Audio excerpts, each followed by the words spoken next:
Aristotle said that in the Rhetoric, he said deliberative rhetoric begins with scope limitation to what is achievable, to things that are within our influence and control. And he says that's the highest and most valuable form of rhetoric, is discussing those things that affect the whole of the tribe, like war, taxes, legislation, but within a rubric of what is really achievable. And I think this is the most important question in a way. I give Australia a 5% chance of recovery. I think 5% is realistic. It's not nothing, it means it's unlikely, but it's not impossible.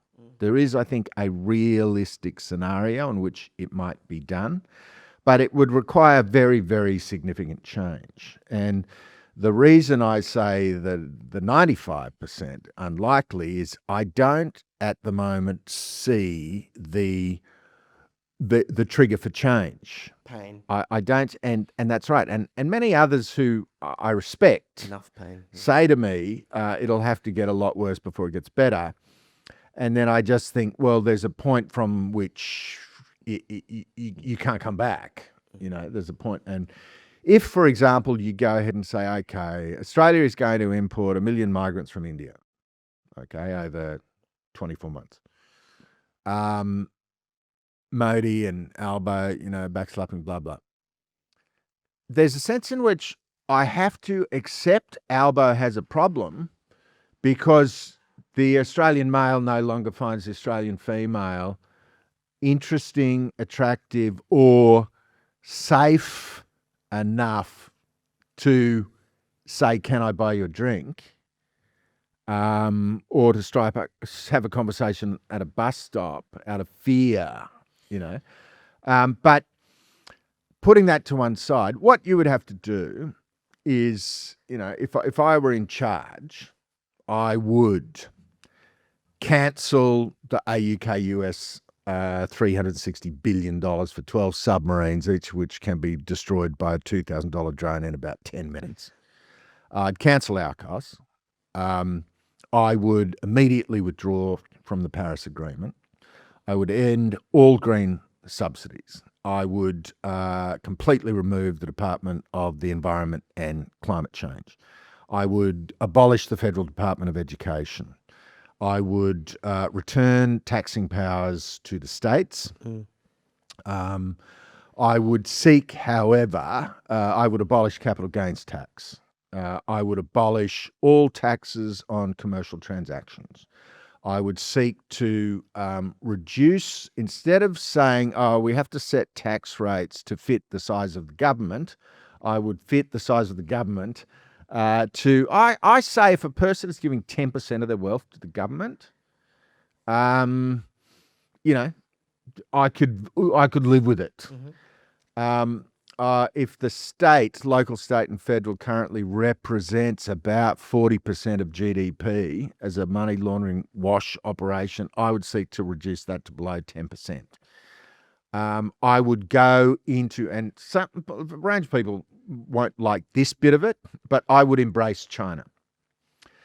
I think that, as you mentioned, we avoided the so-called global financial crisis purely because of Chinese demand.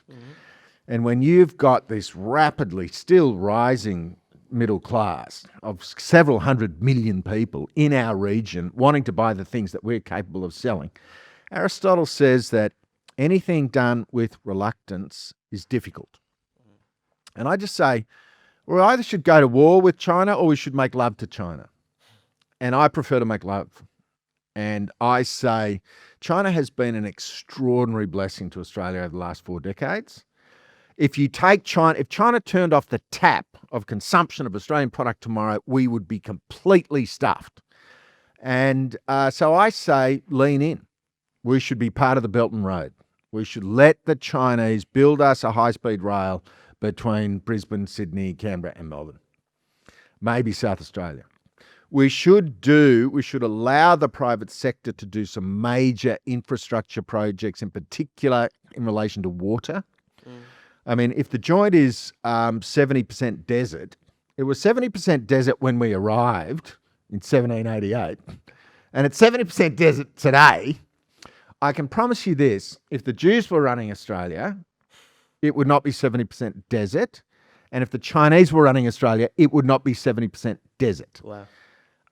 We need to, and we know that at different periods in Earth's geological history, there's been huge amounts of water in the interior of Australia. Vast, what do we call it? Gondwana. I mean, vast.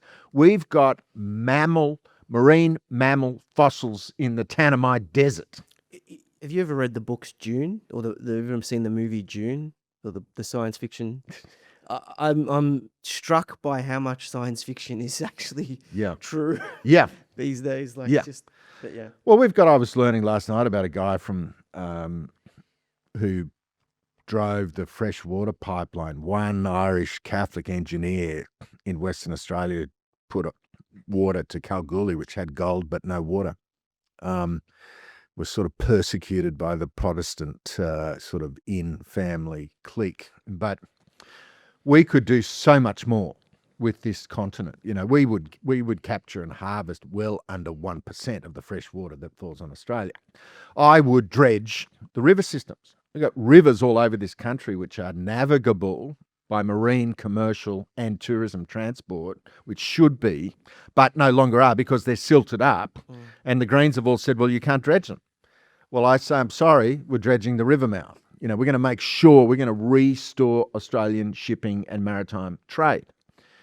We have to say, you guys know a bit about property development. I mean, the amount of time, I was talking to a guy about a significant new development, $50 million property, and I say, what are your costs? And he's sort of pricing the deal. And he says, oh, well, I've got $500,000 in the financial model because I know when we submit our plan, the council will reject it, and then we'll take the council to the Land and Environment Court. It'll cost us $500,000, and then 12 months later, we'll get a floor plan we can live with.